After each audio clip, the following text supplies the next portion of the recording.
Bakunzi bacu rero Bisaro Life TV twongeye twagarutse uyu munsi nabateguriye uruvange rw'imbuto tugiye gukora kugira ngo umuntu abashe kumera neza. Uyu munsi rero imbuto nabateguriye zivanze twifashishije nk'umwembe. Tugiye kurebera hamwe uramutse ukoresheje umwembe akamaro bifite ku buzima bwacu. Akamaro k'umwembe n'amavitamine awurimo, haba harimo amavitamine n'imyunyungugu bigize umwembe bituma umubiri wacu ukora neza, harimo n'amavitamine. Bityo rero umwembe ukaba ufite vitamine C ifasha kongera ubudahangarwa mu mubiri, kurinda indwara no gufasha uruhu, kugira ngo uruhu rw'umuntu rudasaza. Ibi bintu rero ngiye kwifashisha hano ni ibituma ubuzima bwacu bukomeza kugenda neza, nkuko nabibabwiye igihe cyose mpora mbashakira ibintu bituma ubuzima bugenda neza. Hanyuma umwembe tuwusangamo na vitamine A, harimo icyo bita beta carotene,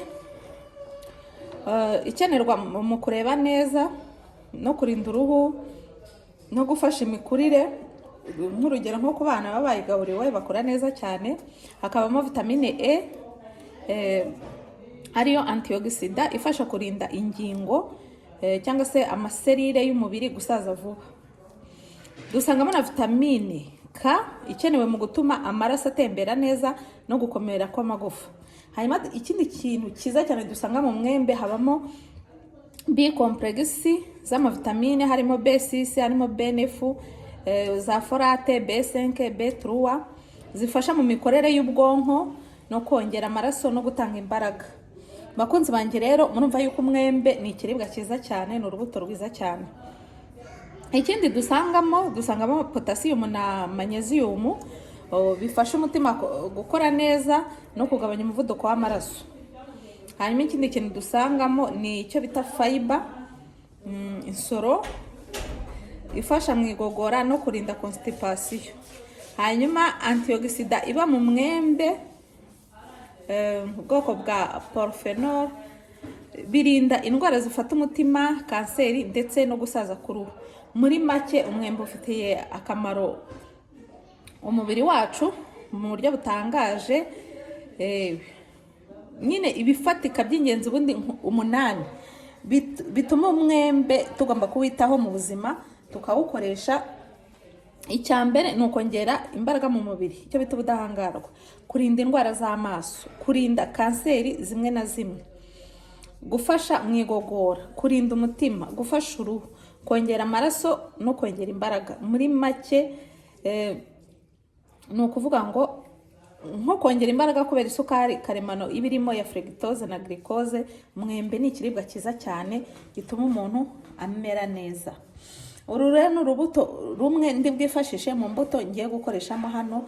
Ndashaka gukora uruvange rw'imbuto ku buryo ushaka kumara nk'ukwezi amavitamine ameze neza mu mubiri.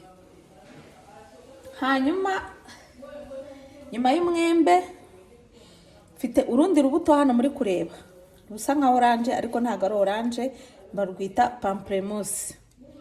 Pamplemousse rero ni urundi rubuto rubarizwa nyine mu byiciro bya orange n'amasitro, ibintu bijyanye n'amasitro, ariko rwo ntabwo ari citro cyangwa se orange ya yindi mutuwe muzi. Iyi ngiyi bayita pamplemousse cyangwa se grape fruit. Pamplemousse rero igira ubushobozi bwo gufasha mu kugabanya ibiro, kuko rifite kalori nke kandi rikungahaye ku mazi ndetse na fiber. Urumva ko rero urubuto narwo ni igitangaza cyane. Ikindi rukungahaye no kuri vitamine C ifasha mu kurwanya indwara no gukomeza ubudahangarwa bw'umubiri. Ikindi rikafasha kugabanya cholesterol mbi no kurinda indwara z'umutima. Murumva ko urubuto narwo ni rwiza cyane. Narwo rukabamo icyo bita antioxidant, nka lycopene, beta carotene na flavonoide bifasha kurinda kanseri no gusukura umubiri. Murabona yuko uru rubuto nagatangaza cyane, rukura imyanda mu mubiri, mbega nakataraboneka. Ikindi rubamo na fiber zirimo muri uru rubuto zifasha kugenzura isukari mu maraso, cyane ku bafite nka diabete. Ku bantu bafite diabete uru rubuto ni rwiza cyane kurukoresha. kubera amazi menshi arimo rifasha no kurinda kumagara k'umubiri. Ariko nanone icyitonderwa kuri uru rubuto mbere yo kurukoresha, nko ku bantu bashobora kuba banywa imiti myinshi, rushobora guhura n'imiti imwe rukayihindurira imikorere, nk'imiti ya cholesterol cyangwa se nk'umuvuduko w'amaraso. Ni byiza kurukoresha iyo ufite icyo kibazo ubanje kubaza muganga kugira ngo akugireho inama, kugira ngo abashe gukoresha runo rubuto neza bakakugira inama. Bakunzi banjye rero, uru ruvange ruba rumeze neza cyane. Hanyuma ikindi kintu tugiye kwifashisha muri uruvange rw'imbuto zacu, turashyiramo ikintu bita imineke. Imineke muri kuyibona, turashyiramo imineke twibukiranya umuneke n'amavitamine awugize. Umuneke cyangwa se banane mu gifaransa ni kimwe mu biribwa by'ingenzi cyane kandi biboneka hafi ya buri wese. Ufite intungamubiri nyinshi zituma uba indyo nziza ku buzima bw'umuntu, ndetse n'amavitamine n'imyunyu ikomoka ku muneke, imyunyu ngugu. Hanyuma ikindi kintu dusanga nka vitamine C dusanga mu muneke, ifasha umubiri kurwanya indwara. Murumva yuko hose hagiye harimo vitamine C, bihurira kuri vitamine C. Ndetse iyi vitamine C ifasha no gusohora uburozi mu mubiri. Hanyuma tugasangamo na B6 mu muneke. Mu muneke iyi vitamine B6 ifasha ubwonko gukora neza, ikagabanya umunaniro no gufasha mu ikorwa rya hemoglobine. Hanyuma tugasangamo na vitamine A mu muneke, igira uruhare mu kurinda amaso no gukomeza uruhu. Tugasangamo n'undi munyungugu wa potassium ufasha mu mikorere y'umutima no kugenzura umuvuduko w'amaraso. Tugasangamo n'undi bita magnesium ifasha imitsi n'amaso gukora neza, igafasha n'imikorere n'imikaya. Tugasangamo n'icyo bita fiber bifasha mu igogora. Ni ukuvuga ngo wakoresheje umuneke igogora ryawe rigenda neza, bikagufasha kurinda constipation. Hanyuma ni ukuvuga ngo rero umuneke ufite akamaro ku mubiri wacu rwose, kuko utera imbaraga kubera isukari yoroshye ya glucose na fructose na sucrose ikorwamo ingufu. Ni ukuvuga ngo umuneke ufungura ubwonko, ugafasha kwibuka neza no kugabanya stress. Ku bantu baba bafite stress, ushobora gufata umuneke ukawukoresha, icyo gihe bituma ubwonko bwawe bwongera bugasubirana imbaraga. Ufasha mu kugabanya umuvuduko w'amaraso bitewe n'uriya munyu twabonyemo wa potassium. Hanyuma ukarinda indwara z'umutima no kugabanya ibinure bibi mu mubiri. Utegura igifu neza, ugafasha abarwaye gastrite cyangwa se abafite nk'ibibazo mu igogora. Iyo wakoresheje umuneke, ibyo bibazo bigenda bigabanuka. Hanyuma ikindi, ukoreshwa mu kurinda indwara ya anemia kuko irimo vitamine B6 n'imyunyu ifasha mu ikorwa ry'amaraso mashya. Ni ukuvuga ngo muri make umuneke ni imbuto yoroshye kubona ariko ifite akamaro kenshi mu buzima bwacu, kuko utanga intungamubiri, imbaraga n'ubudahangarwa. Bakunzi banjye b'Isaro Life TV rero, murabibona ibintu biba biri hafi yacu mu buzima bwa buri munsi. Ntabwo ibi bintu bihenze cyane, ni ibintu biba byoroshye kuba umuntu yabishaka akabibona, hanyuma ubuzima bugakomeza kugenda neza. Bakunzi bacu rero, murabona ko ibintu biba bimeze neza rwose. Ahubwo ababa bisanzemo hano bwa mbere bajye bakora subscribe, bakore like, bakore na share, bakore na comment uko ibintu bari kubibona, hanyuma dukomeze twishakira ibintu byatuma ubuzima bwacu bugenda neza. Ikindi kintu rero ndi bwifashishe mu ruvange rw'imbuto zacu kugira ngo umuntu abe afite vitamine zuzuye, wikoreye uruvange rw'imbuto, ndaza kwifashisha inanasi. Inanasi nayo murayibona hano. Inanasi rwose nayo ni ikiribwa cyiza, nayo igira amavitamine n'imyunyu ngugu, nayo ibonekamo za vitamine C. Narababwiye nti mu mavideo nakoze haruguru yabanje harimo ibisobanuro by'amavitamine yose umuntu uzajya ugira ikibazo ku mavitamine ajya agenda ashaka iyo video y'amavitamine kuri vitamine runaka arebe n'ibyo ibonekamo, kubera ko mbere najyaga mvuga ibintu bya vitamine bamwe ntibabasha kubisobanukirwa, ariko noneho tubyinjiye mu mizi ku buryo utakumva ikibazo cy'amavitamine ngo ugire ikibazo, ahubwo ugomba kureba ubusobanuro bwayo kugira ngo ubashe kumenya n'ibijyanye n'umubiri wawe. Ku bantu bize ibintu by'imirire, hari n'ukuntu bagusuzuma bitewe n'ubwoko bwawe bw'amaraso nuko umubiri wawe ukoze, bakaba banakuvangurira imbuto ziba zijyanye n'umubiri wawe ukaba wabasha kuzikoresha nta mpungenge zirimo. Nk'umunanasi rero nawe tubonamo na vitamine A na vitamine B1 ariyo thiamine, tukabonamo B6 na folate zigira uruhare mu mikorere myiza y'ubwonko, imitsi n'ingufu z'umubiri. Tukabonamo za manganese ifasha mu mikorere n'imitsi n'amenyo, tukabonamo potassium ituma amaraso atembera neza igafasha umutima gukora neza, tukabonamo magnesium na copper bifasha amagufwa gukomera. Ni ukuvuga rero ngo inanasi ni ikiribwa cyiza cyane kuko gituma n'umubiri ugira ingufu bitewe na vitamine C nyinshi. Ku bantu b'abadamu, inanasi ntimukajye mubura kuyikoresha kuko irinda n'ibibazo bya infection. Iyo ukoresha inanasi nta hehe na infection mu mubiri wawe. Hanyuma ikindi ifite akamaro ko kugabanya umunaniro no kongera ingufu kubera amasukari karemano n'amavitamine B. Ikindi kintu ikora neza cyane, mu igogora rifite enzyme yitwa bromelain ifasha mu gusya ibiribwa. Hanyuma ikarinda indwara z'umutima kuko irimo antioxidant na potassium. Inanasi urumva yuko nayo ni ikiribwa cyiza cyane. Irinda n'uruhu gusaza vuba kubera vitamine C na A bikora nk'abarinzi b'uturemangingo. Hanyuma igafasha n'amagufwa mu gukomera kubera manganese na potassium. Murabona ko uru rubuto rero narwo ni urubuto rwiza cyane, ndarubakumbuje. Ni urubuto rwiza cyane.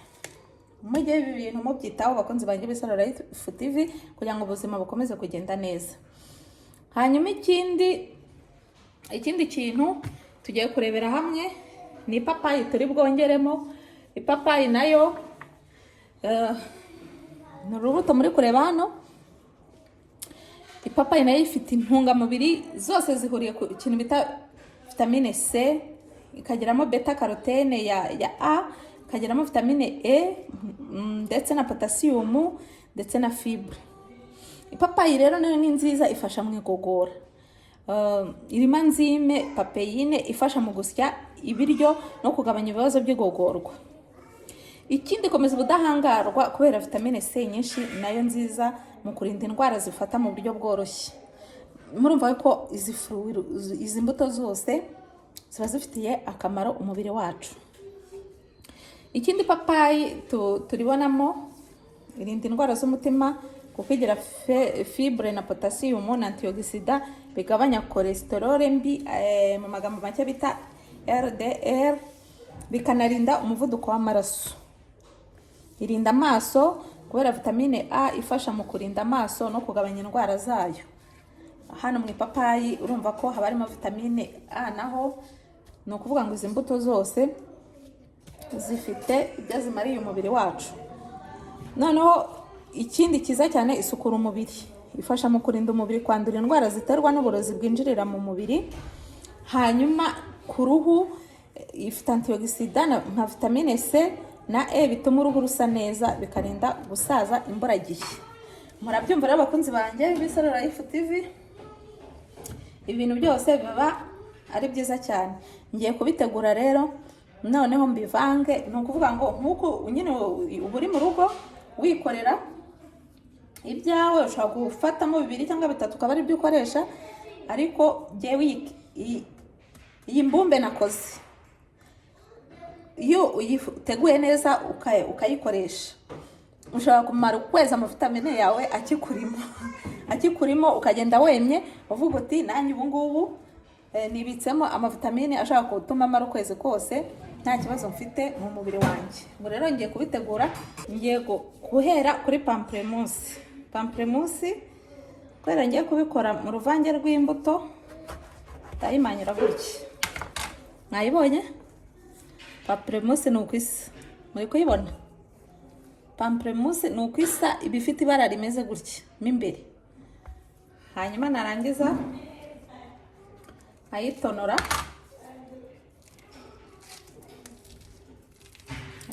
nta kibazo, kimeze neza cyane, ntabwo igoye. Ni ibintu ukora mu minota mike cyane, tukagitonora. Iyi ngiyi rero pamplemousse iri no mu bintu byoza umwijima. Iyo ufite nk'ikibazo cy'umwijima uriho ibinure, iyi pamplemousse ukajya uyikoresha, umwijima urongera ukaba clean rwose. Dore ni uko nguko iba imeze. Banabanje kubikorera isuku mu rwego rwo kugira ngo bitarambirana. Muri kubibona uko biba bimeze. Ayibonye pamplemousse? Pamplemousse ni uko nguko iba imeze. Narangiza ngafata n'umuneke. Umuneke nawo nkawutonora neza. Byose mba nabanje kubikorera isuku mu rwego rwo nyine rwo kutabatinza mu kureba ikiganiro. Muri kubibona? Ushobora kubitegura ukifashisha wenda nk'imineke 2,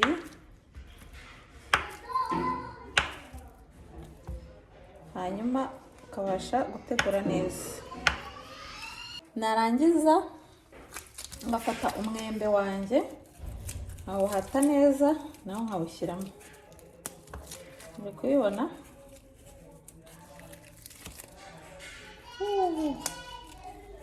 Bazanye akantu.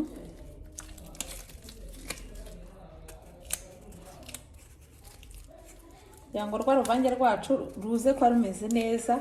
Ushobora kubikora uri iwawe mu rugo kugira ngo nyine nawe vitamine nawe uzibitseho. Hari ukuntu nyine umuntu avuga ngo imbuto ni iz'abana, ugasanga we ntashaka kurya urubuto, ugasanga nuko inywa ibintu bisembuye gusa, ariko adashaka kurya n'urwo rubuto kugira ngo izo vitamine zibugemo.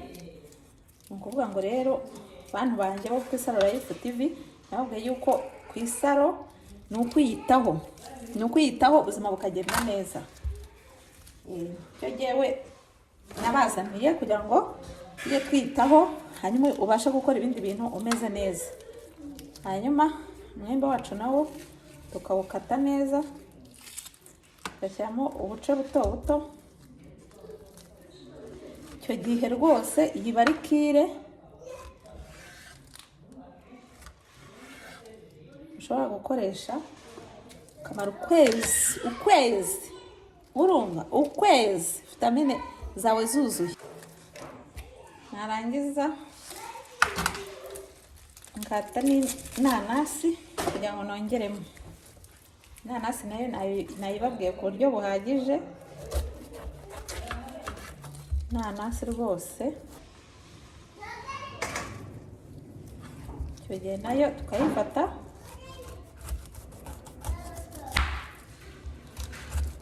inanasi ni urubuto rwiza cyane, rwiza ariko ku buryo mutatekereza. Urabibona yuko ibyo wabifashe byose ukabifata ukabitegura iwawe nyine uri kubyikorera nkuko ndi kubigenza. Ni ukuri pe, hehe na muganga. Ni ukuvuga ngo umubiri wawe uba ukokinze ku buryo muganga rwose kumugeraho biba biri kure cyane. Kuko wihaye amavitamine ni ukorohereza abaganga ibi ngibi. Ubu ngubu ukarwara nka gripe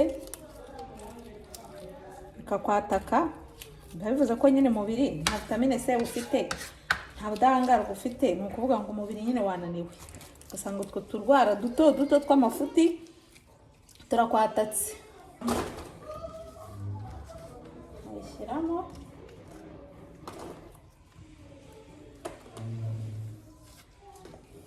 ubona ko rwose icyo gihe ni ukuvuga ngo ukoresheje izi mbuto uretse no kurya ibiryo bisanzwe bihiye, ukabanza ugakoresha uru ruvange waruteguye uvuga uti igihe nateguye uruvange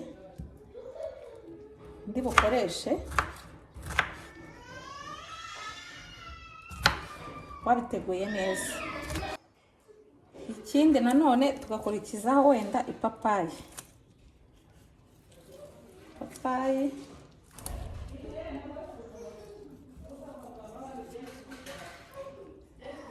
muri kuyibona, buno ubuto bw'ipapayi nabwo buvura amibe. Ushobora nko gukora simofi y'ipapayi ukaba wablendingana n'ikiyiko kimwe ukabinywa.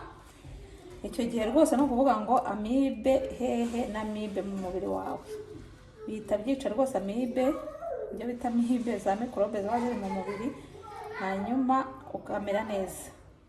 Izi mbuto z'ipapayi ni ukuvuga ngo muri make nta kintu Imana yaremye cy'ikiryo kidafite akamaro. Izi mbuto z'ipapayi rwose nko ku bagore edahire bageze nko muri menopause, zibye ko nzabategurira ukwako, nzabibategurira. Ipapayi ni nziza cyane, ni ukuvuga ngo ntabwo menopause ku bantu bari hejuru y'imyaka 45 kuzamura, ni ukuvuga ngo iyo akoresha ipapayi neza ntabwo ahura na bya bibazo bajya bavuga ngo byatewe wenda ngo niyo myaka. Oya, ni ukuvuga ngo ubuzima buba bumeze neza. Hanyuma rero uruvange rwanjye ngiye kujyamo agapapayi ubundi mbimeze neza. Muri kubibona gute rero? Urabona biba bimeze bite? Intungamubiri murabona zituzuye? Ziruzuye hano niteguriye rwose. Banga ndi kuvuga nti niteguriye.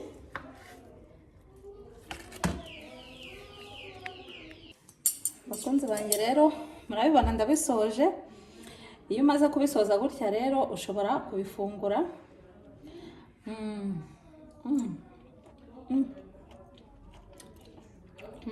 Fata kamwe ugenda ufungura intungamubiri zose. Biryoshye kabisa. Nabonye uruvange.